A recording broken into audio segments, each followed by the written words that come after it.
en premier, tu sais, est-ce que tu peux nous expliquer un petit peu, c'est quoi exactement le métier ou le rôle d'un préparateur mental dans le sport?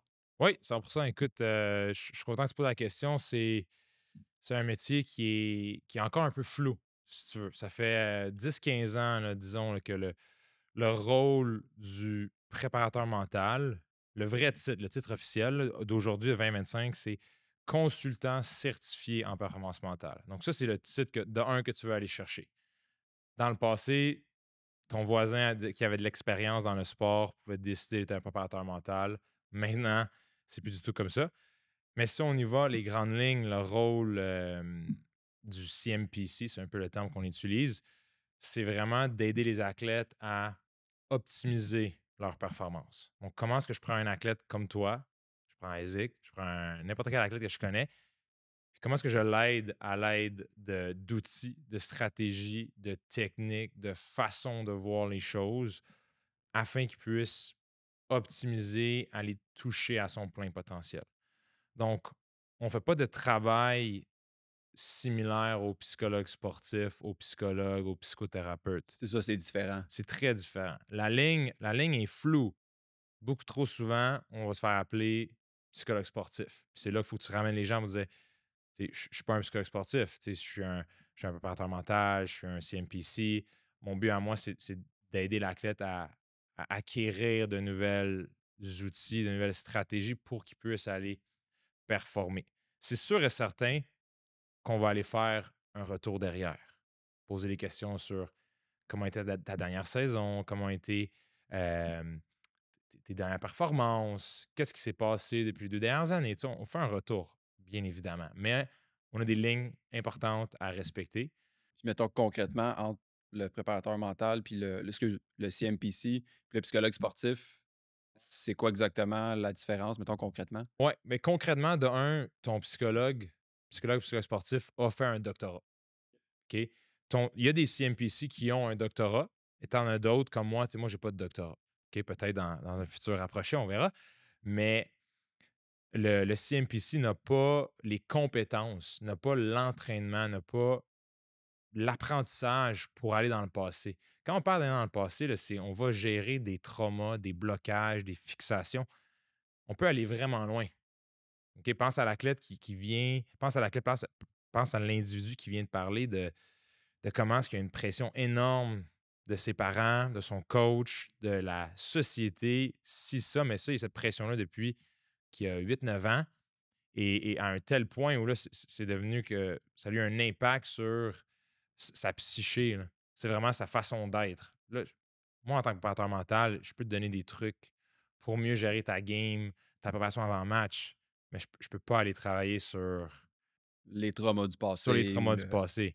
Et trop souvent, tu sais, si tu es un préparateur mental, puis on peut dire préparateur mental, c'est OK, plus on va y simple, aller là, comme ça, parfait. mais c'est un terme que tu sais, la population connaît un peu plus, là, un peu comme le préparateur physique. Tu sais, on va pas- on va dire plus souvent préparateur physique que kinésiologue, tu comprends? Euh, Si c'est un préparateur mental qui dit qu'il peut t'aider à aller travailler avec ces choses du passé, ben ça se peut que tu ne fasses pas affaire avec la bonne personne. OK? Donc, c'est vraiment important de suivre ces lignes-là, ces règles-là. Puis, les associations dont moi je fais partie et mes collègues CMPC font partie aussi, on travaille fort pour respecter ces lignes-là. Parce que sinon, tu sais, on ne sait pas prendre au sérieux, en toute honnêteté, là. Je dirais que les grandes lignes, un athlète qui veut optimiser ses performances, qui veut s'améliorer, qui a peut-être des petites choses qu'il doit aller modifier, des petites façons de penser, puis qui a besoin d'outils, écoute, appelle à un préparateur mental, honnêtement. Ça vaut vraiment le coup. Puis le préparateur mental est beaucoup dans le concret. Tu as besoin d'un truc, j'ai un truc pour toi, on va aller ajouter des choses. Donc, un athlète va peut-être aller connecter un petit peu plus quand il y a des éléments concrets à aller effectuer. OK, c'est bon. Ben, j'aime ça, fait que là, je comprends mieux la différence. Puis en règle générale, tu travailles-tu plus avec des individus, plus des équipes ou c'est un mélange des 2? Écoute, chaque préparateur mental est différent, honnêtement. Je travaille avec beaucoup, beaucoup, beaucoup, beaucoup d'athlètes, beaucoup d'équipes. Il y a des organisations aussi, mettons, je prends l'exemple, tu as une organisation d'arbitres qui va m'envoyer un message.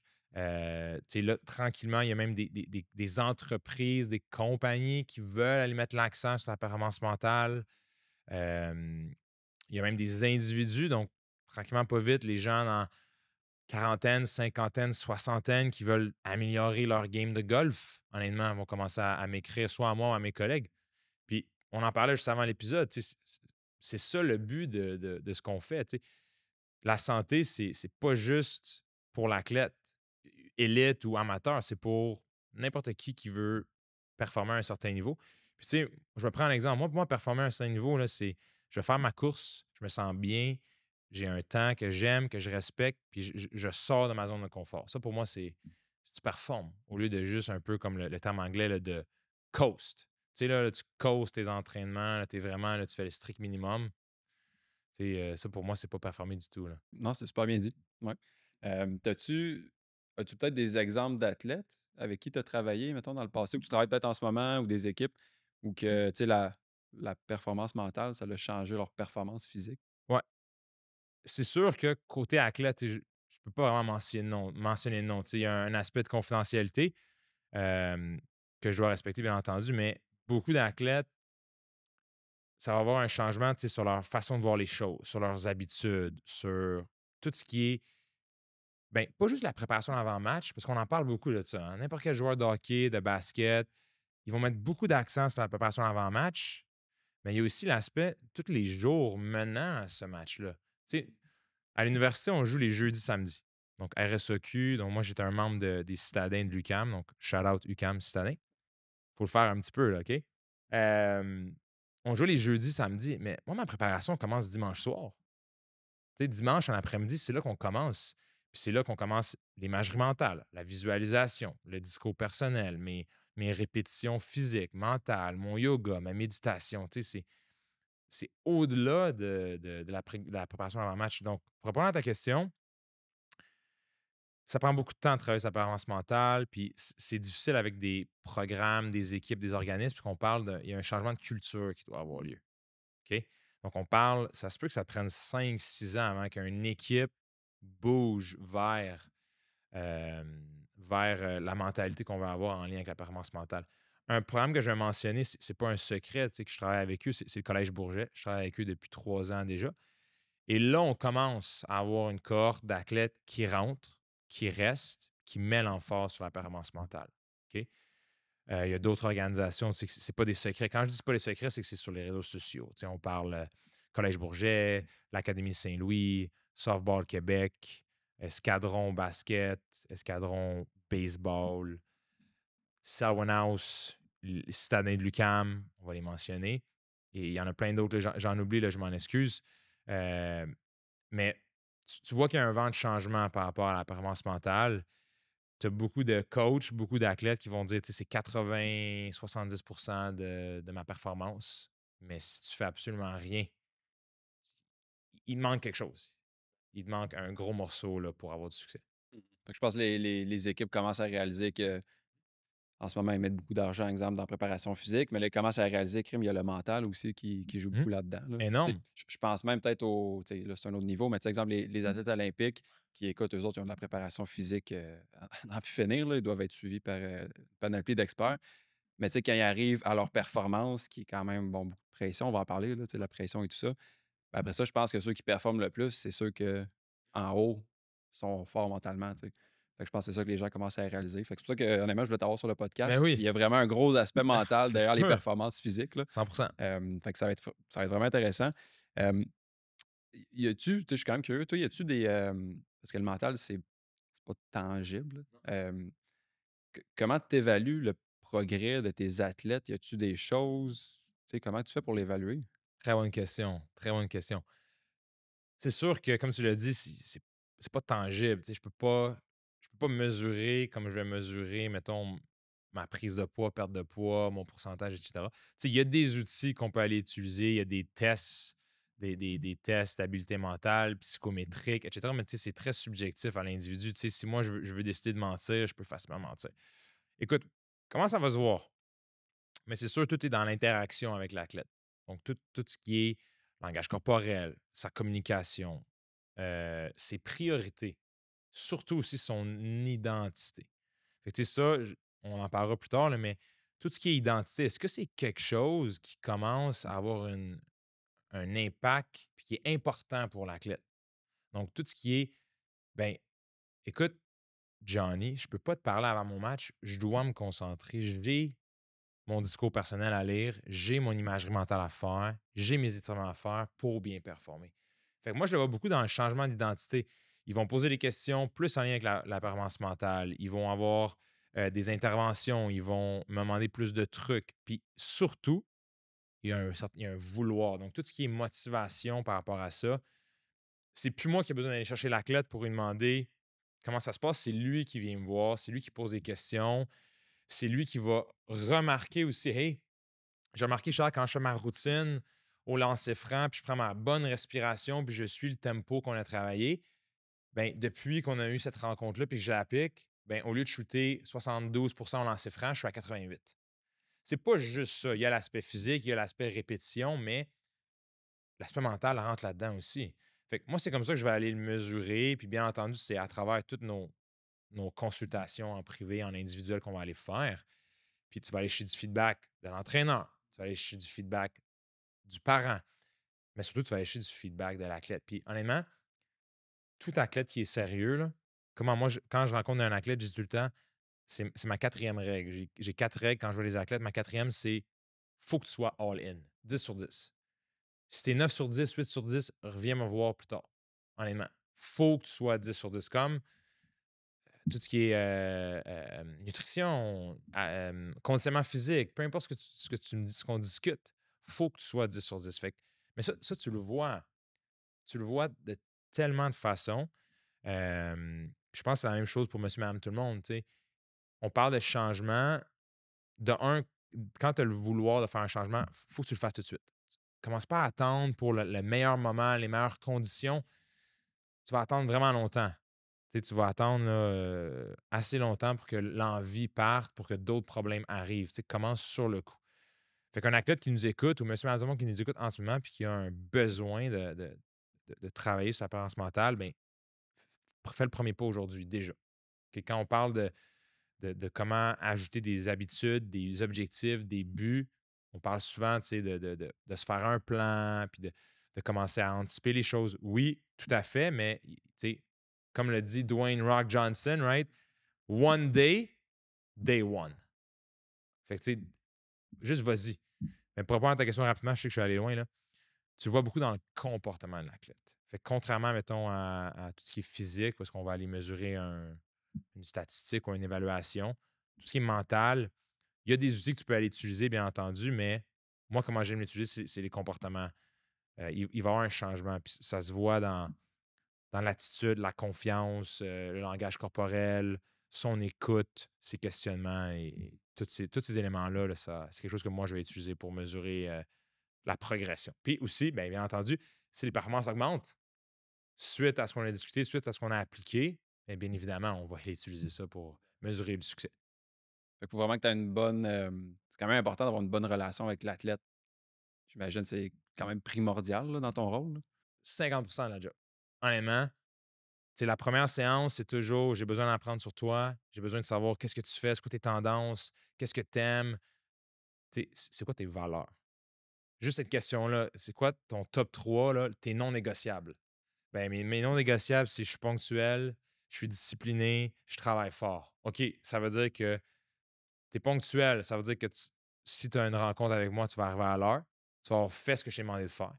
Tu es discipliné, ça veut dire que tu vas aller intégrer les choses qu'on discute, tu vas aller les essayer sur le terrain. Tu travailles fort, tu vas toujours m'en demander plus. Fait qu'au lieu d'être le classique minimum, un peu laid back, mais tu vas m'en demander plus, tu vas me poser plus de questions, tu vas me donner ton opinion, tu vas argumenter avec moi quand je dis quelque chose ou on essaye d'intégrer quelque chose, puis ça ne fonctionne pas. Tu comprends? Fait que juste l'aspect de connaître l'athlète ou l'individu, c'est une grosse partie du travail, effectivement. Ah, mais c'est intéressant, honnêtement. Je pense que c'est vraiment un beau rôle, honnêtement. Le préparateur mental, je trouve que j'aimerais. En tout cas, clairement qu'on va voir dans le futur, Oui, il risque d'en avoir plus. 100%. J'aimerais ça regarder un peu, parce que là, tu en as parlé tantôt, les routines d'avant-match, la visualisation. Toi, c'est des techniques que tu vas utiliser souvent avec tes athlètes? Oui, beaucoup. Donc, tout ce qui est préparation avant match, tout ce qui est le matin, la veille, le matin, à l'échauffement, avant que le sifflet commence. Tu sais, c'est juste des petits éléments qu'on va aller ajouter. Mais ce que la recherche nous démontre, je ne l'ai pas par cœur en tête, là, mais ce que la recherche nous démontre, c'est que ces petits rituels-là, là, ces petites choses qui semblent inutiles, nous donnent du contrôle. Nous donnent du contrôle, nous donnent un peu d'autonomie, nous met dans une position où on a l'impression qu'on a un petit peu plus de, de contrôle sur la situation. Tu sais, avant que ta game de hockey commence, tu es à la face-off, puis tu dis un petit discours personnel stratégique qui est planifié. Ça peut être un truc aussi simple que donne tout ce que tu as, Charles. You've been here before. Tu l'as déjà fait. Concentre-toi sur ce que tu as à faire. Respecte ton rôle. Tu sais, tous ces petits mots-là, toutes ces petites actions-là, ben, on en parle un peu tantôt. Là, ça devient un petit peu plus tangible d'avoir, hey, j'ai mes 4-5 outils que je vais aller utiliser, un peu littéralement là, ma boîte à outils que je vais aller utiliser lors de moments spécifiques dans mon match de basket, dans ma course, dans mon cross-country, peu importe. Mais oui, dans la préparation avant match, il y a beaucoup de mots-clés, de discours personnels, de visualisation et d'imagerie mentale. OK, les deux sont différents. Là. L'erreur est assez importante. Ça serait quoi la différence? Puis là, je ne veux pas dire de quoi que je suis pas 100% sûr, mais moi, comment je le différencie? Visualisation, tu sais, c'est beaucoup le sens de la vision qui va dominer, right? Tu veux voir un certain scénario, tu veux imaginer un certain scénario à succès. L'imagerie mentale, tu veux impliquer le plus de sens possible. Puis avec l'imagerie mentale, quand tu la fais, ben, tu veux peut-être ajouter des obstacles, des contraintes, des défis.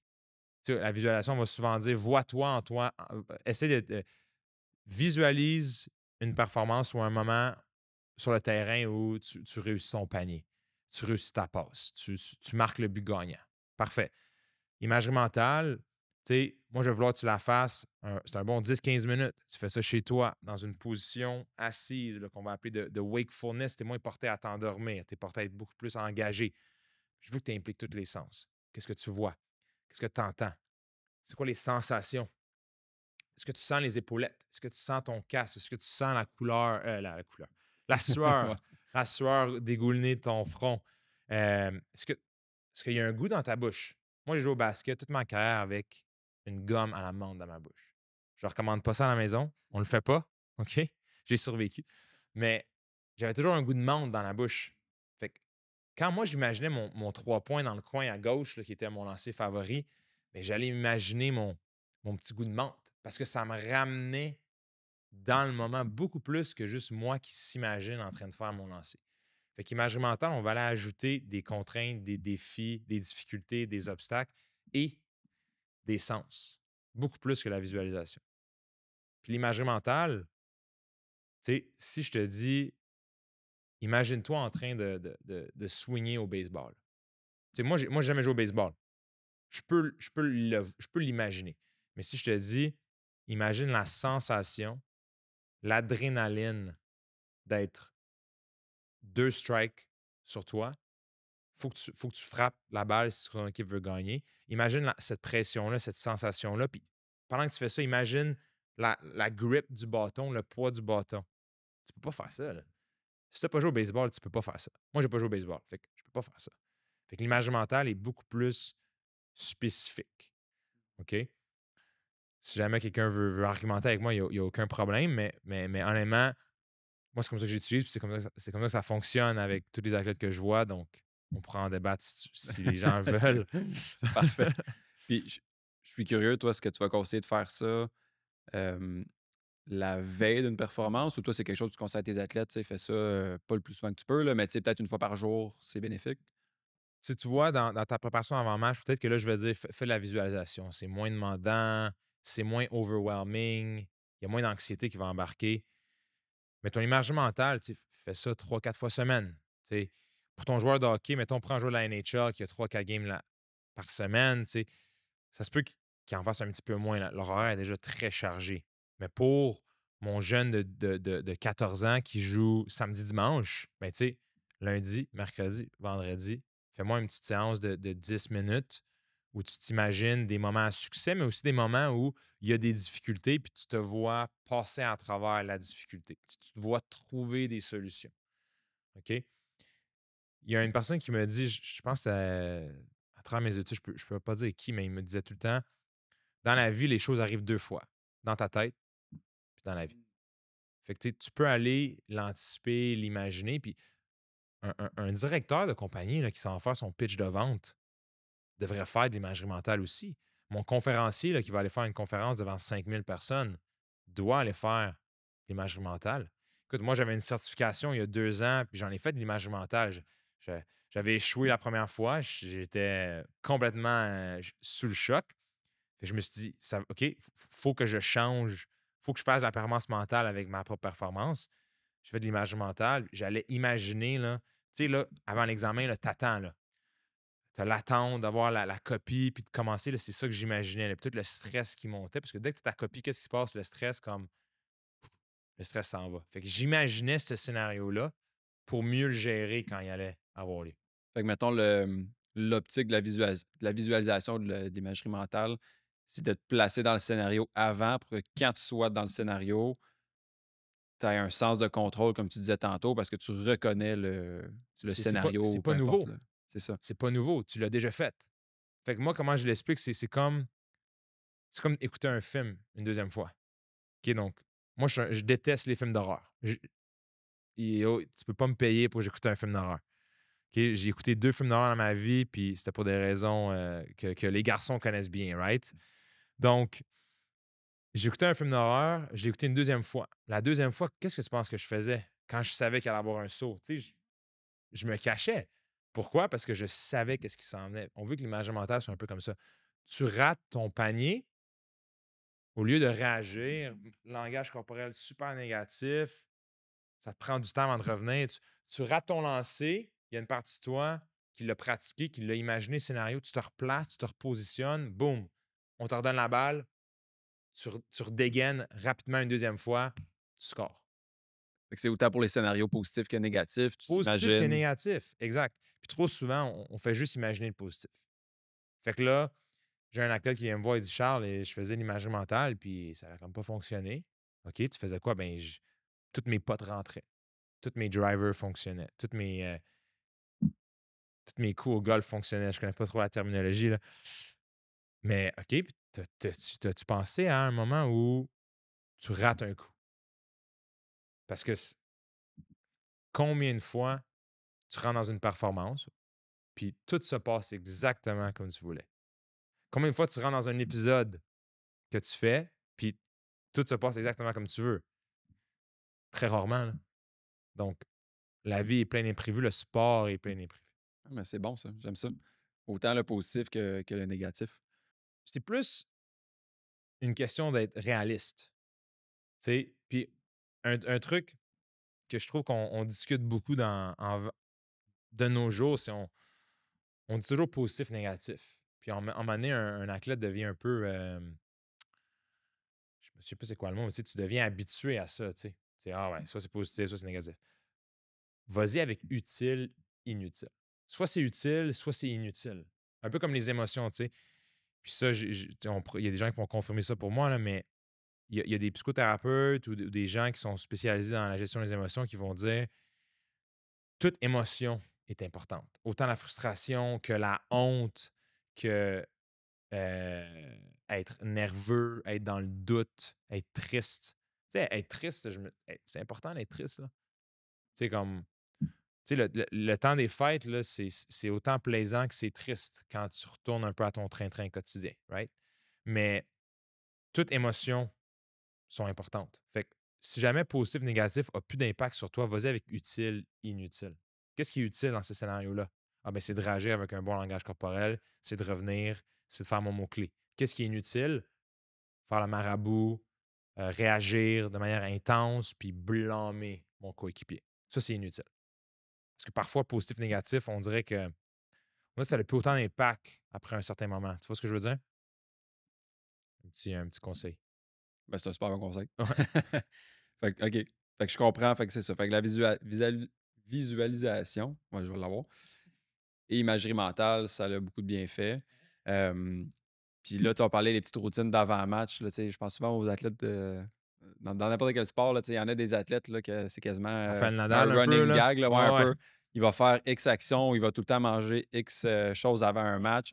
Il y a comme un bienfait à ce côté-là parce que là, tu te sens plus en contrôle dans la situation. Toi, c'est ça un Ouais, peu. exact. Puis l'exemple de Rafael Nadal est bon, tu sais. Lui, c'est vraiment abusé, là, tu sais. Je le connais pas, c'est quoi ça? Rafael Nadal, écoute, c'est Ah, le ok, oui, oui, oui, chandail, oui, il se oui. pogne les culottes, la bouteille d'eau doit À faire chaque fois, ouais. face au terrain. Fait que, tu sais, là, on rentre dans les superstitions. OK? Puis Rafael Nadal, écoute, Rafael Nadal, Sidney Crosby, Michael Jordan, OK? Il y avait toutes des grosses superstitions. J.J. Redick, il faut que je le mentionne, un de mes joueurs préférés. Si jamais il écoute le podcast, il pourra nous envoyer un petit message. Euh, donc, là, on rentre dans les superstitions. OK? Il faut faire attention avec les superstitions. Parce que dans les superstitions, c'est on laisse un détail non important à ta performance avoir un impact sur ta performance. Donc, Nadal, c'était la bouteille d'eau. La- L'emballage de la bouteille d'eau doit être face à lui qui joue. Il ne peut pas être face de l'autre côté. Qu'est-ce que ça change à la performance? Absolument rien. Mais là, il faut faire attention. Rafael Nadal, c'est un champion. Il a tout gagné. Fait que, tu sais, je ne peux pas commencer à dire que ça ne l'a pas aidé. Là, tu sais, on va être transparent, c'est un des meilleurs athlètes de tous les temps. Par contre, tu sais, mon petit jeune de 12 ans qui doit absolument mettre son patin gauche dans son patin droit, puis s'il le fait pas, ben là, il est déboussolé, déstabilisé. Il faut faire attention, tu sais, parce que là, c'est un élément qui ne devrait pas avoir un impact sur ta performance, qui change tout. Euh, Moi, ce que je vais dire, puis c'est un peu comment je l'amène, c'est rituel. Si tu as un rituel, là, ça peut être, moi j'avais un rituel, c'était, euh, j'aimais aller sur le banc durant le warm-up, puis je m'assoyais sur le banc, puis je mettais un peu mes bras sur, tu sais, tous les bancs de chaise un peu, là. Puis je regardais le terrain, puis j'avais un peu le regard vide. Tu sais, tu regardes un point fixe, mais ton regard est vide un peu, là, tu sais. Je faisais un peu ça, 2-3 minutes, puis j'avais ma gomme, right, que je manchais. Euh, mais tu sais, ça, si j'avais pas l'opportunité de le faire, mon match était correct. Par contre, quand je le faisais, c'était un rituel qui amenait une émotion positive. Donc, si tu as un petit rituel que tu fais qui amène une émotion positive, vas-y fort. Fais-le. Par contre, si tu me dis: «Hey, j'ai pas fait mon truc, là, je pense à ça avant ma game, je suis pas 100% dans le match», là. Fait que là, ça, il faut qu'on fasse attention à ça. Puis la ligne est mince. Tu as des athlètes qui ont plein de choses qu'ils vont aller faire pour aller gérer leur anxiété. Tu en as d'autres, c'est juste pour les aider. Fait que vraiment, l'athlète doit un peu déterminer là, quel type d'impact ces gestes-là ont pour lui. Mais en général, si c'est un truc simple comme manger de la gomme, tu mets ton headband préféré, tu fais ton high five, ton handshake avec ton coéquipier qui est avec ton équipe avec toi. Puis ça amène une émotion positive à ta performance. Go ahead. Fais-le aussi souvent que tu veux.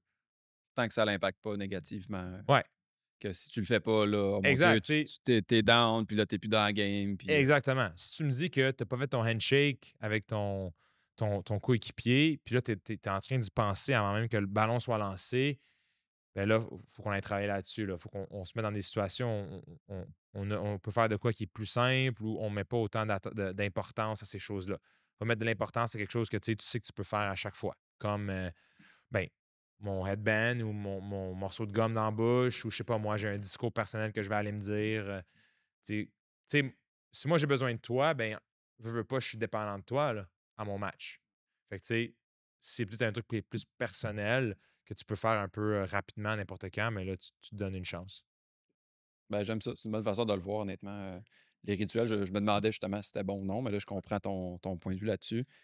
Euh, je vais faire un peu un petit segment sur le stress. Oui, c'est Euh, populaire, ça, le stress, c'est non? quand même très populaire. Ben, Ouais. le stress puis la pression, je vais comme les mettre un petit peu ensemble. Euh, Toi, c'est-tu une des choses que tu dois gérer, entre guillemets, beaucoup, la pression de performance Mhm. avec tes athlètes? Fait que tu sais, tout ce qui est anxiété de performance, gestion du stress, gestion de l'anxiété. Et là, comme je le disais au début, quand la ligne est trop loin, donc tu sais, j'ai un athlète de basket qui a, qui a été diagnostiqué trouble d'anxiété généralisée. Donc, tu sais, là, on parle d'anxiété généralisée dans tout ce que l'athlète fait. Fait que, tu sais, là, moi, je vais lui donner des trucs de grounding pour qu'elle revienne sur terre, des respirations, des éléments, des façons de relativiser, etc. Mais pour pas faire le travail d'une thérapie qu'elle a besoin pour gérer son stress. Fait que, tu sais, moi, je dois reconnaître mes limites par rapport à ça. Mais oui, le stress est définitivement un élément on va aller travailler. Puis, tu sais, il y a différentes façons d'aller le travailler. Tu as les préparateurs mentaux qui vont aller travailler sur ton identité, sur ta façon de voir les choses, sur le regard des autres, sur quoi tu contrôles. Moi, c'est un élément important de mon approche, le contrôle. Qu'est-ce que tu contrôles? C'est un outil que j'utilise dès le début. C'est la base de mon approche, donc le contrôle. Qu'est-ce que tu contrôles vraiment à 100% du temps, à 100% des occasions? De ne pas se laisser impacter par les choses que tu contrôles pas essentiellement. Exact. Exact. Comme par exemple, tu sais, aujourd'hui, j'ai pas de contrôle sur ta façon de me percevoir. J'ai une influence. Tu sais, je peux être respectueux, poli, respecter le podcast, respecter ce que tu fais. Tant aussi longtemps à essayer d'arriver à l'heure, hein, ça a été difficile aujourd'hui, mais c'est correct. C'est le trafic. C'est le trafic, ça, le trafic de Montréal. Mais tu sais, à la fin de la journée, si toi, tu arrives chez toi ce soir puis tu te dis, Charles, honnêtement, j'ai pas été impressionné, je contrôle pas ça. Je l'influence avec mes actions, mes comportements, ce que je dis, ce que je vais aller faire. Mais j'ai pas le dernier mot. Donc, moi, comment je le vois, si j'ai pas le dernier mot, moi, je mets ça de côté. Puis, il y a une beauté et une simplicité à ne pas être en contrôle. Ah, je suis pas en contrôle de ça. Parfait. Un affaire de moins à gérer. Ah, je contrôle pas l'arbitre. Parfait. Je vais écouter l'appel. Est-ce que je vais gérer mon émotion face à l'appel? Je passe à autre chose. Fait que, tu sais, ça, c'est une des façons où j'essaie le plus possible d'aider les athlètes à gérer le stress, leur faire reconnaître ça. Ça prend du temps, ça aussi. Sinon, beaucoup, beaucoup, beaucoup de travail avec la respiration. Ça, je suis sûr que Sébastien t'en a parlé un tout petit peu. Sébastien Lagrange, shout-out aussi à Sébastien et à toute l'équipe, Accélération Physio Plus. Faut le faire, oui. Tout ce qui est respiration, énormément. Donc, une des premières choses qui arrive quand le stress augmente, rythme cardiaque augmente, respiration augmente. Donc, on va être des respirations plus rapides qu'à l'habitude. Donc, juste de reconnaître que ton stress augmente, puis de tout de suite aller faire un exercice de respiration, que ce soit le 3-3-3 ou le Box 4, qui est très populaire grâce au travail que l'armée canadienne, Navy SEALs ont fait aux États-Unis, qui est très simple, je t'explique rapidement. Ça, honnêtement, un collègue à moi, Gaétan, je ne n'aime pas son nom de famille, mais Gaétan, un monsieur qui a été dans l'armée canadienne pendant 20 ans de temps, 20 ans en tant que soldat, 10 ans dans les forces d'antiterrorisme. Je l'ai vu il y a quelques mois. Gaétan, c'est quoi la chose que vous faites pour gérer votre stress? Box 4. Fait que depuis que j'ai cette information-là, moi, je l'utilise à fond, puis je me dis, hey, si j'ai mon soldat en situation de guerre qui va faire Box 4, tu dois aller le faire toi aussi. Tu dois aller le faire quand tu t'apprêtes à faire ta course. Tu viens de prendre une pénalité, là, puis là, ton stress a augmenté parce que tu as peur que ton équipe score. Il faut que tu ailles le faire. Donc, c'est très simple. Tu pourras mettre une image à côté de moi sur le podcast. C'est très simple. Tu veux inspirer pour 4 secondes. OK? Donc, inspire pour 4 secondes. Par le nez, Par le nez, bouche, par le par nez. le nez. Inspire par le nez. Bonne inspiration de 4 secondes. On le fera après. Tu veux maintenir pour 4 secondes. On expire pour 4 secondes et on maintient encore pour 4 secondes. Donc, ça fait vraiment une boîte. On parle de 16 secondes. Puis ce rythme-là de 4-4-4-4 va s'aligner avec 4-5 autres fonctions physiologiques de ton corps. Donc, système digestif, ton système parasympathique. Parasympathique, ouais. Parasympathique, merci. Je me trompe tant avec la version anglaise.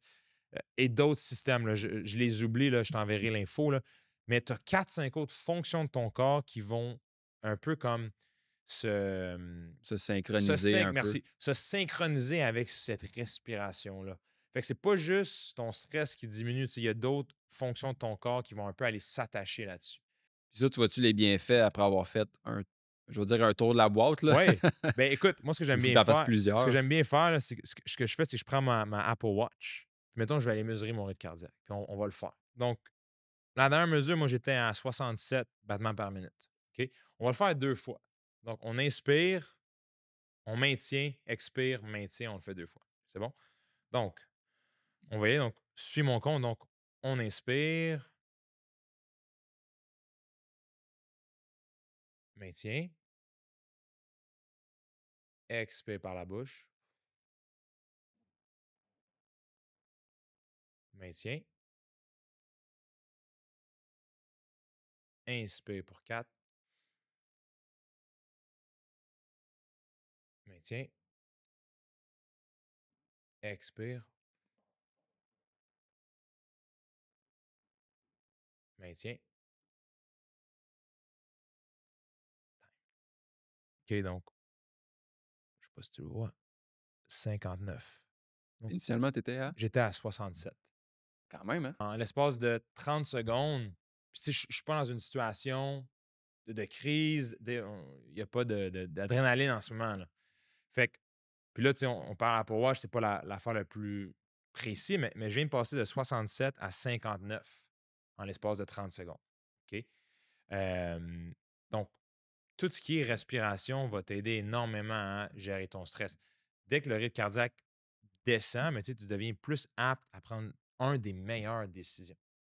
Donc, dès que, surtout quand tu es dans une situation de problème, c'est quand que le stress a augmenté, tu es dans une situation de problème. Donc, situation de problème, je viens de faire un accident. Monsieur, madame, tout le monde, right? Je viens de faire un accident. Je viens de manquer une deadline. Je viens de dire quelque chose que je n'aurais pas dû dire à mon partenaire, peu importe. Je viens de rater une opportunité de faire un but gagnant. OK? C'est sûr, il faut que tu aies un moment pour le faire aussi. Là, tu ne peux pas le faire quand il y a le feu chez vous. Là. Mais de se prendre un moment pour le faire, parce que quand tu restes dans le problème, ce qui se passe, c'est ton cerveau sécrète de la cortisol. La cortisol, c'est un stress, c'est du stress. Puis même à petite dose, tu sais, tout stress est mauvais, là, même à petite dose. OK? Donc, qu'est-ce qui se passe? Plus le stress embarque, bien, plus on devient moins apte à prendre de bonnes décisions. Donc, qu'est-ce qui se passe parfois? Tu sais, les gens vont faire un accident, ils vont prendre une deuxième mauvaise décision, ils vont annuler quelque chose qu'ils n'auraient pas dû annuler, ils vont. Peu importe. OK? Donc, le but, c'est est-ce que tu peux prendre ce moment-là pour, réduire ton rythme cardiaque, pour être dans une meilleure position pour aller prendre une meilleure décision. Puis, qu'est-ce qui se passe? Quand tu es stressé, tu sais, des actions, tomber dans l'action, l'exécution va aller t'aider à gérer ton stress. Donc, tu es allé à l'école, Isaac, tu as été un étudiant. Oui. Donc, tout le monde a déjà été stressé en pensant à un examen. Le classique, hey, va t'entraîner, va courir, va te prendre un café. Va dehors, là, va marcher, aller chez ton café, puis reviens. Juste le fait de bouger, de tomber dans l'action. Dès que tu tombes dans le overthinking, la formule est simple. Overthinking égale underperforming. Fait que dès que tu rentres dans le overthinking avec le stress, il faut que tu tombes dans les actions. Fait que ce qu'on discutait tantôt, routine, rituel, discours personnel, j'ai-tu un mécanisme de reset pour revenir à zéro, pour réduire mon rythme cardiaque, pour revenir sur le moment présent? Parce qu'à la fin, quand je suis stressé, je ne suis plus dans le moment présent. Je me projette. Ah, je suis stressé de mon deadline. Je suis stressé de ma course dans 2, 3 semaines. Je me projette, là. Tu comprends? Fait que tout ce qui est respiration, technique de grounding. Donc, technique de grounding, pour l'expliquer rapidement, c'est des techniques qui sont beaucoup étudiées dans les thérapies pour les gens qui font de l'anxiété. C'est c'est de revenir sur Terre en étudiant tes sens. Fait que, tu sais, comme en ce moment, là, tu me vois toucher la table parce que, tu sais, je veux sentir la sensation de la table sur mes mains.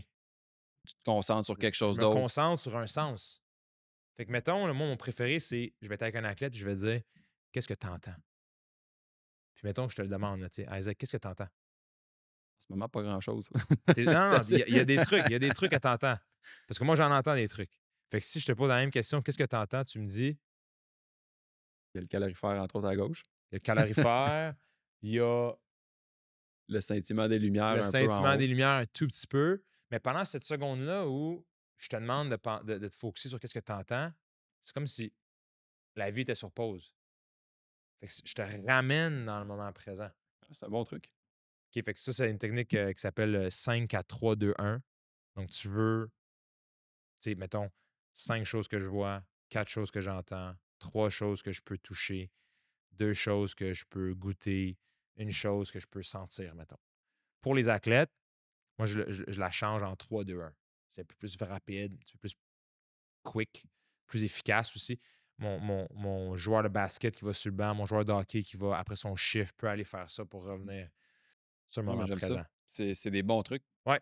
C'est Fait que vraiment tu bon. sais, ça, c'est des gros trucs que je donne en ce moment, honnêtement, là. Peut-être que je devrais arrêter, là, mais juste un autre pour le stress puis la pression. Puis honnêtement, on n'a pas assez de temps pour tout parler de ça. Mais moi, ce que je veux dire, c'est pour aider un athlète qui est dans cette situation, ou même un individu, il faut que tu ramènes ça à ton pourquoi. Tu sais, le terme classique de ton why. Ton why. Pourquoi tu fais tout ça? Tu sais, c'est quoi le pourquoi? Tu sais, je prends, puis là, je nomme pas c'est tous les noms que je nomme, c'est fictif en ce moment, là. Pourquoi tu as pris ton bâton de hockey quand tu avais 8 ans? C'est pas pour gagner. C'était pas pour gagner la Coupe Stanley. C'était pas pour aller jouer prep school. Tu as pris un bâton de hockey parce que tu voulais te dépasser, tu voulais avoir du fun, tu voulais être avec tes amis, tu voulais trouver une façon d'être actif, de t'améliorer. Comme... Moi, j'ai pas pris un ballon de basket parce que je voulais aller jouer universitaire, parce que je voulais aller jouer overseas. Pas pour ça que j'ai pris un ballon de basket. J'ai pris un ballon de basket parce que j'aimais le défi du basket. Puis plus ma carrière avançait, là, plus, oui, il y avait un aspect, je voulais jouer le plus loin possible, mais je me disais, le basket, c'est une partie de moi. Je suis à mon meilleur au basket. Fait que la pression là, d'aller jouer au prochain niveau, là, comme, c'est une pression qu'on se met nous-mêmes. Il n'y a personne. Ok, moi, j'ai arrêté de jouer au basket. J'ai joué dans 2 petites ligues pro en Angleterre. Durant la pandémie, c'était rien d'incroyable. OK? C'était pas du tout là, comparable à les grosses ligues qu'on connaît, là, NBA ou EuroLeague, etc. Par contre, je suis allé le plus loin possible. J'ai fait tout ce que j'avais à faire. Puis il n'y a personne dans mon entourage qui dit ouais, Charles, t'as juste joué à ce niveau-là. T'aurais pu faire plus. Non, les gens, on s'en fout. Les gens s'en foutent. L'important, là, moi, ce qu'on me disait quand j'étais joueur de basket, c'est dans 10 ans, là, personne va se soucier de quel niveau tu as joué. Ce que les gens veulent savoir, c'est as-tu joué? As-tu contribué? As-tu eu l'opportunité de performer? Que tu sois D1, D2, D3, NAIA, Prep School, LAGMQ, NHL, American League, Overseas, en Europe, en Chine, t'es-tu allé le plus loin possible? T'as-tu fait ce que tu voulais faire le plus possible? Faut que tu ramènes ça au but. Tu sais, ton podcast, je prends l'exemple de ton podcast. Tu as un but avec le podcast. Tu sais, c'est ça qui fait en sorte que tu fais la route à chaque jour pour être ici. Exact. Puis tu y penses pas 2 fois, là. Fait que ramener ça sur le but ultime, pourquoi je fais ça? Fait que dans une situation, exemple, tu sais, comme stressante et tout, Ouais, c'est d'essayer relativiser. de te relativiser, de te ramener à ton pourquoi, puis ça va aider à enlever un peu le stress et la pression que tu peux ressentir Ouais, essentiellement. puis c'est pas aussi simple que ça, malheureusement. Tu sais, il y en a qui vont me dire: «Charles, je le fais, c'est pas assez», mais OK, fait que va chercher d'autres types de tangibles, des choses qui sont axées sur le processus. Donner ton effort maximal, avoir une bonne attitude, sortir de là sans avoir de regrets, aller chercher des émotions positives, maximiser l'expérience, tu sais, maximiser la situation dans laquelle tu es, tu sais. J'ai un athlète à moi, elle s'en va aux provinciaux de volleyball ce week-end, OK? Donc, c'est toutes les écoles secondaires du Québec qui s'en vont aux provinciaux, volleyball. C'est une athlète qui est vers la fin de son secondaire, puis tu sais, je disais: «Hey, comme, c'est ton dernier provinciaux, là. C'est fini après, là».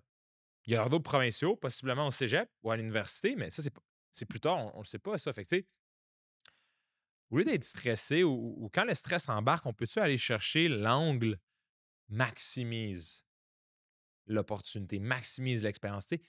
Vraiment, le profite, là, tu sais. Puis quand je dis profite, je dis souvent aux athlètes, surtout aux joueurs de golf, tu sais, qui ont beaucoup de moments à marcher entre les trous, là, je leur dis: «Man, profite du paysage, de l'environnement. Va chercher l'oiseau dans l'arbre que tu as pas. Tu es sur un des plus beaux terrains en Californie, crème, pendant que nous, on se les gèle en février, au Québec. Comme maximise, là où ce que tu es, là. Comme, tu penses oui, c'est plate que tu aies shooté 88, mais Profiter de l'expérience, ça a ben oui, un poids aussi, là. tu sais, ça a un poids. Puis, mettons, je prends mon joueur de golf qui va jouer 80 games dans sa saison, là, 1 game sur 88.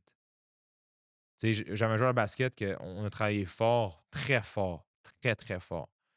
Puis un truc qu'on on se disait, c'est on a compté approximativement le nombre de shots qu'il a pris en carrière. Autant cégep, universitaire, secondaire, tu sais, en entraînement, tu sais. Puis honnêtement, on était proche de 300 000, là. OK? Fait que moi, je disais, ce qu'on disait, c'est, hey, 1 sur 300 000. Fait que, tu sais, il y avait ce moment où c'est une miette, là. La shot que tu viens de rater, là, c'est une miette de l'athlète que tu es, mais aussi de l'individu que tu es. Puis même s'il me dit qu'il a raté le lancer pour gagner le championnat canadien, je dirais la même chose. Je dirais 1 sur 3 000. Cet événement-là ne te définit pas. C'est une belle vision. Pour vrai, j'aime vraiment ça. C'est une bonne façon de le faire, de le voir, Ouais. vraiment. Puis d'amener un athlète là, c'est pas facile, mais c'est le but ultime, honnêtement. Puis je te mentirai pas aujourd'hui, pour moi, c'est facile de le faire. À 29 ans, c'est facile de le faire. Quand j'avais 19, autrement. Mais de plus en plus, il y a des athlètes qui sont capables de le faire. Puis, tu sais, un joueur de basket en ce moment, là, qui est à l'université, qui travaille fort là-dessus, puis qui s'en va jouer pendant 2 3 ans en Europe, là, s'il y a cette mentalité-là en Europe, là, il va dominer, là. Il va vraiment dominer. Donc, faut le faire. Puis c'est la même chose pour mon individu qui a un ultramarathon là, qui s'en vient, là, profiter de l'expérience. J'en avais une là, qui faisait un un Ironman. Elle avait fait un Ironman l'an passé, puis on a travaillé fort là-dessus sur maximiser. Puis Ironman, là, je me sais plus c'est quelle discipline. Tu n'as pas le droit de musique. Pas le droit de musique à rien. Là. Ah ouais, je savais même pas. Moi non plus, je savais pas. Je sais pas si c'est le demi ou le full ou whatever. Je sais pas c'est quel. Mais je sais qu'il y a une discipline où tu n'as pas le droit de musique. Fait que t'es dans ta tête pendant 6 heures de temps.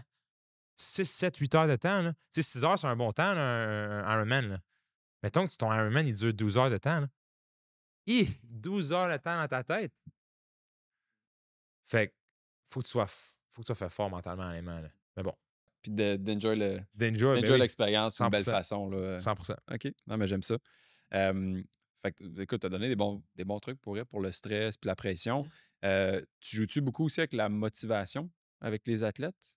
Oui, ben écoute, il y a déjà un niveau de motivation. Ben, c'était de là ma question, parce que j'imagine, tu sais, un athlète ou une équipe, peu importe, t'approche, je pense pas que tu as besoin de les, excuse-moi le terme, là, mais de les pousser dans le cul à faire les exercices. C'est dans Non. ma tête, s'ils viennent te voir, c'est parce qu'ils sont déjà motivés, puis ils veulent monter ça d'un cran. Fait que, tu sais, c'est peut-être moins un peu quelque chose que tu fais, la motivation. On va en parler, surtout quand il y a une baisse de motivation. Comment ça se fait qu'il y a une baisse de motivation? Ouais, exemple, après tu sais, exemple, une performance Ouais, décevante ben ou oui. un match qui a vraiment mal été, tu Ouais, sais. ou le classique.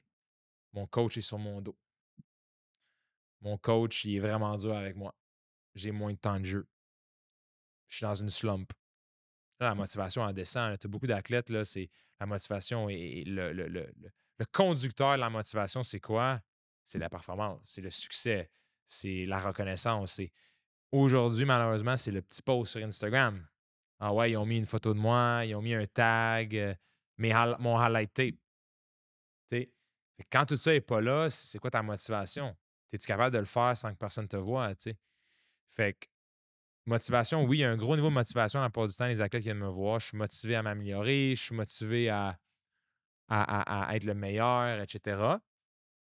Quand on parle de motivation, j'ai un collègue à moi, Dr Pelletier, psychologue sportif, très reconnu ici au Québec. Euh, il m'a montré, puis il m'a vraiment aidé là-dedans à travailler avec les besoins psychologiques de l'individu. Compétence, autonomie, sentiment d'appartenance. Je répète, compétence, autonomie, sentiment d'appartenance. Ces 3 besoins psychologiques-là peuvent régler ou slash toucher pratiquement 80 des problèmes qu'un athlète va aller vivre. Je me sens pas compétent, right? J'ai un moins grand rôle, j'ai moins de minutes, j'ai moins l'impression d'être impliqué. La co- Mettons, je suis moins compétent, ça va aller toucher, ben, je suis moins confiant. Je suis moins fluide sur la glace. Je prends moins de risques sur la glace parce que je me sens moins compétent. Ou, mettons, un autre, j'ai pas l'impression que je peux prendre des choix. Fait que là je parle monsieur, madame, tout le monde, mettons, je dois m'entraîner ce matin.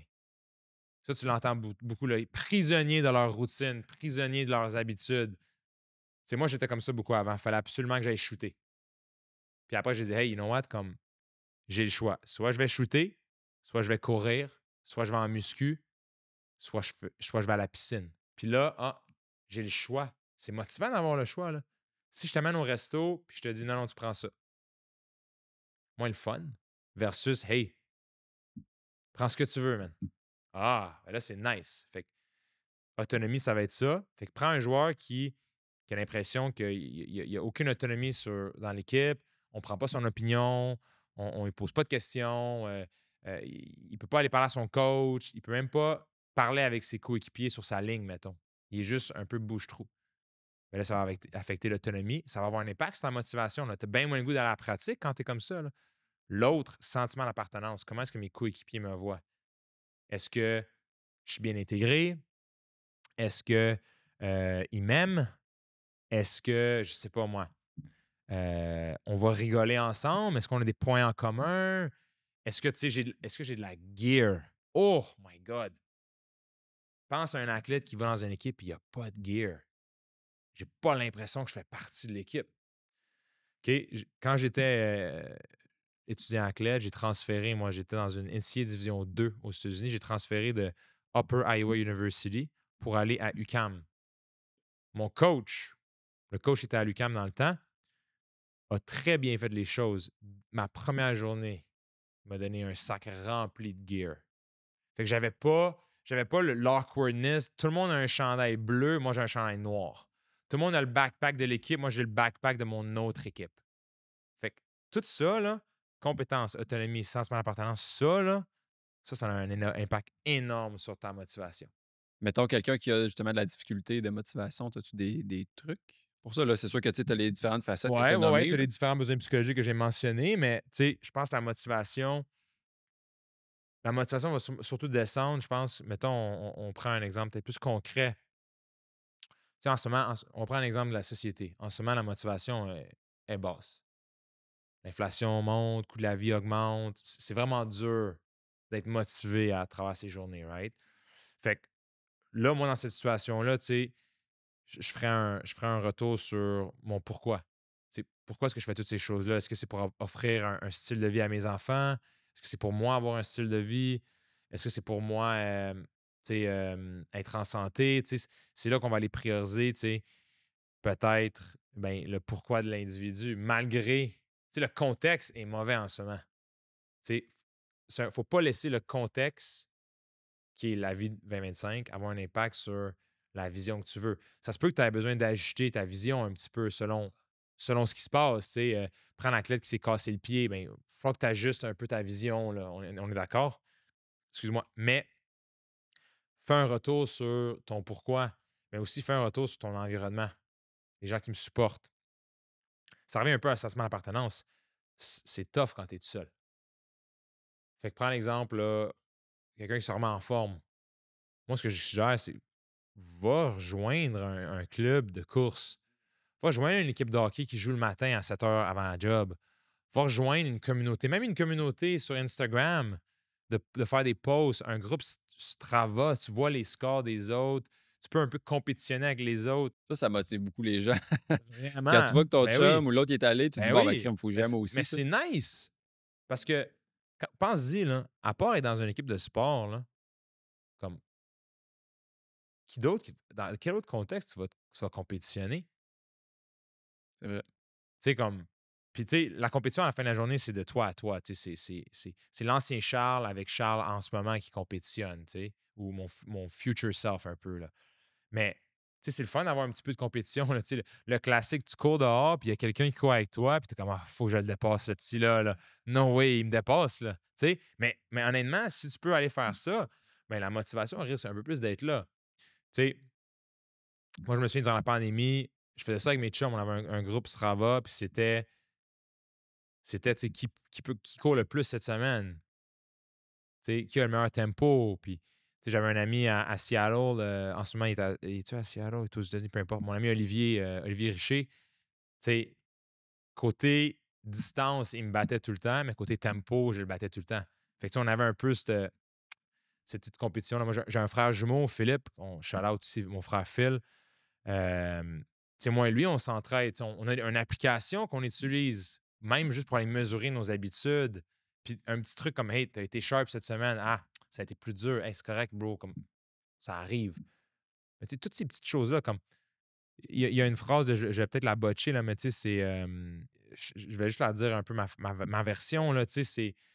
Il n'y a personne qui atteint autant un niveau de santé individuel qu'un niveau de succès individuel seul. Tu sais, there's always a mountain of people behind you. Il y a toujours une montagne de gens derrière toi. Fait que, tu sais, mettons que moi, là, je, je garde ça, là, la montagne de gens la plus petite possible. Mettons, là, ben, je vais dire, il y a mes parents, il y a mes frères et sœurs, il y a ma fiancée, il y a mes amis, il y a mes collègues de travail. Déjà, là, ma petite montagne de gens, là, je suis facilement à 25 personnes.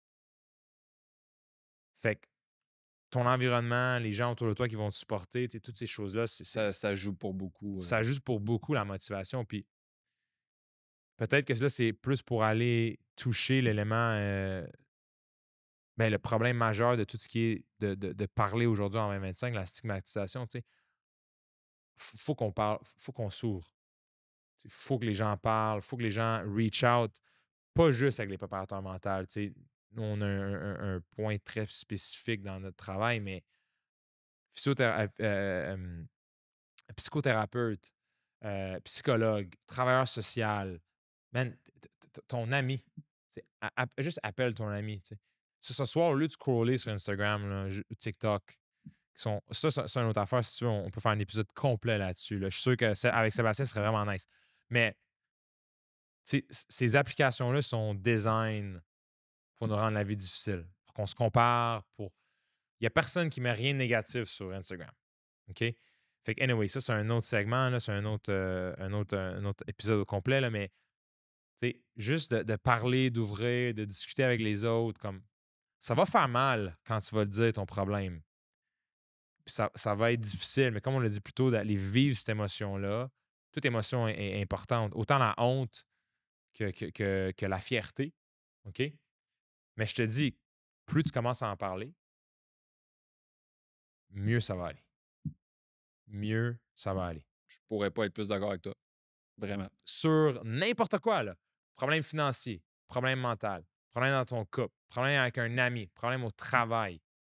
Juste d'en parler. Puis d'en parler aussi avec une intention d'aller faire un changement, d'aller faire une action, tu sais.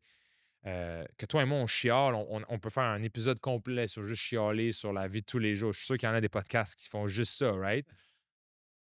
Mais deep down, c'est juste d'en parler, honnêtement. Puis ça, c'est là que je voulais un peu en parler, honnêtement. Je voulais un peu utiliser la plateforme parce que c'est important. Les statistiques ne sont pas à jour, mais je me souviens à mes tout débuts en tant que préparateur mental, quand je faisais mes pitchs à des écoles, à des organismes, je leur disais une stat de NCAA en 2016, tu avais encore 66 des athlètes féminines qui ne se sentaient pas à l'aise à aller parler avec leur entraîneur d'un problème, puis tu avais 49 des athlètes masculins. Fait que prends une équipe de 15, tu as 7-8 gars qui vont pas voir leur coach. Prends une équipe de 15 où tu es féminin, on parle de 10 joueuses. 10 joueuses sur 15, c'est mon starting line-up plus ma réserve, là, possiblement. Fait que des gens comme moi dans le sport, des gens encore plus professionnels de la santé dans d'autres domaines, il faut qu'on le fasse. Puis, tu sais, en ce moment, là, c'est un fléau. Puis là, je parle sans connaître les statistiques, je fais juste regarder autour de moi. Tu sais, je regarde la demande, je regarde mes collègues qui sont à côté. Je pense que la statistique, c'est que tu as un psychologue pour 10 000 personnes au Québec. Un sur 10 000. Je vais me rapprocher du micro. Fait qu'à un moment donné, c'est normal qu'il m'envoie un message à moi ou qu'il envoie un message à quelqu'un d'autre. C'est sûr que nous, c'est notre job de respecter nos compétences, bien évidemment, mais moi, j'en ai plein où je suis comme, écoute, malheureusement, on est trop loin. Là. Tu me parles de trauma ou de troubles alimentaires ou de troubles d'anxiété généralisée, je peux pas aller là-dedans. Fait que, anyway. Puis, pour finir, t'aurais-tu un conseil à quelqu'un qui se dit, crème, OK, là, je réalise l'importance de la préparation mentale dans mon sport, dans ma discipline ou dans la vie de tous les jours. As-tu un conseil à quelqu'un qui veut commencer à mettre ça un petit peu plus en priorité Ouais, dans sa ouais. vie? Ben, je vais écoute, je vais même donner un exercice à aller faire. OK? C'est un exercice que je donne vraiment à tous les athlètes que je vois, tous les individus que je vois aussi. Commence à juste aller porter attention aux choses autour de toi qui ont un impact positif sur tes performances, mais aussi négatif sur tes performances ou, comme on l'a dit tantôt, utile versus inutile. Fait que le meilleur exemple, quand on parle de performance mentale, tu as beaucoup de choses à aller exécuter, mais tu as aussi beaucoup de choses à éviter. Fait que de savoir que je ne peux pas toucher à mon sel puis scroller 30 minutes avant ma performance, ça a un impact sur mon effort. Ça a un impact sur ma concentration. Ça, si tu le sais pas, là, mon ami Johnny, là, va être sur son téléphone jusqu'à temps que ça soit à lui d'aller performer. OK? Fait que de un, je te dirais, c'est un exercice de self-awareness ou de conscience de soi. Comment juste aller porter attention sur les choses que tu fais. Autant en entraînement qu'en performance, qu'en compétition. C'est quoi le plus petit détail, le plus petit élément qui a un impact positif puis qui a un impact négatif? Commence avec ça. Essaie d'aller voir les associations, essaie d'aller voir les performances suite à ces choses-là qui arrivent ou que tu exécutes ou que tu évites. À l'aide de ça, tu risques d'avoir une image quand même assez importante de sur quoi on doit aller travailler. Hey, je fais toutes ces choses-là avant la performance ou il y a plein d'affaires que je devrais éviter, que je n'évite pas. Je réalise que je socialise beaucoup avant d'aller jouer mon match de tennis, où je réalise que j'ai absolument aucun, aucune technique ou stratégie mentale avant d'aller jouer mon match de baseball. En ce moment, là, l'argument commence à être de plus en plus difficile pour dire aux gens de ne pas travailler sur la performance mentale. Comme l'argument, il n'y en a plus, là. Regarde, tous les pros ont un préparateur mental ou un psychologue sportif ou quelqu'un qui les suit. Fait que le jeune aujourd'hui de 12 ans, il est pas rendu à avoir un préparateur mental qui le suit à tous les semaines. Mais une fois par mois, une fois par 2 mois, une fois aux quelques semaines, poser une question. Tu sais, il y a des ressources. Il y en a de plus en plus. Euh, si jamais il y en a qui voudraient juste m'écrire juste parce que j'ai une page. Ben, c'est ça, j'allais demander où est-ce que les gens peuvent te suivre en ligne? Bien sûr, c'est l'aspect important quand même à faire des podcasts. Fait que moi, bien entendu, mon nom complet, je l'ai dit au début, Charles Miller. Mon site internet,